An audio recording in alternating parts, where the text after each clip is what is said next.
Poinsettia. Justin Williams is live at Karthauser's with more. Good morning. I go with poinsettia because I'm lazy, and the extra E is just, I don't need it. So I'm going to cut it out today, and we'll do poinsettias. Is that cool with you, Brian? That's okay by me. Okay. Brian Karthauser from Karthauser and Sons out here. Hey, good morning. You guys are a wholesaler. We want to make that clear. Folks at home, you see this stuff and you want to come and grab it, you can do that, but you got to go to one of the retail outlets. We are at the wholesalers, Karthauser and Sons. We're looking at poinsettias. We're talking about poinsettias. We showed what can happen when I take care of it, but this is what can happen when these professionals take care of it. Or a little one or a big one. A little one or a big one. Yeah. Or this one will grow into this one. Tell us a little bit, anything new that jumps out for folks who are getting poinsettias and have done this for the last 30 years, every year. Tell us something new about what you guys have here for us. Well, this one right here is called Ice Punch, or I'm sorry, that one's Ice Punch. This one is Ice Crystals. Ice Crystals. Ice Crystals, yeah. And it's a new variety in not just the color, but the center. The actual flower is the center here. And these varieties have bigger centers, so you have more flower to it, whereas some of the older varieties have a smaller center to it. So I didn't realize that. Okay.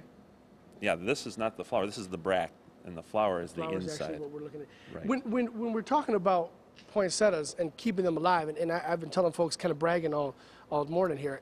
When I was in grad school, I was able to keep one alive from December all the way until June, and I'm so impressed with myself for keeping it in good shape. It wasn't plastic, was it? No, it wasn't. I'm good at that. I'm a green thumb. I'm excellent.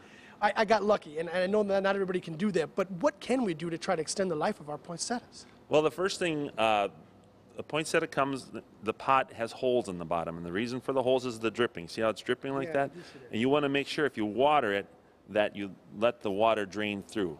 9 times out of 10 it's going to come in some kind of a container, whether it's a wicker basket or a pot cover or of some sort, and when you water it, and if it stands in that water, they won't last because it just stays too wet. So you want to make sure that you stay moist but not wet. So when we're feeling them at the top and we're feeling that dry soil, that doesn't necessarily mean it's time to water. No. Usually it's weight. Lift it up and feel how heavy it is. Okay.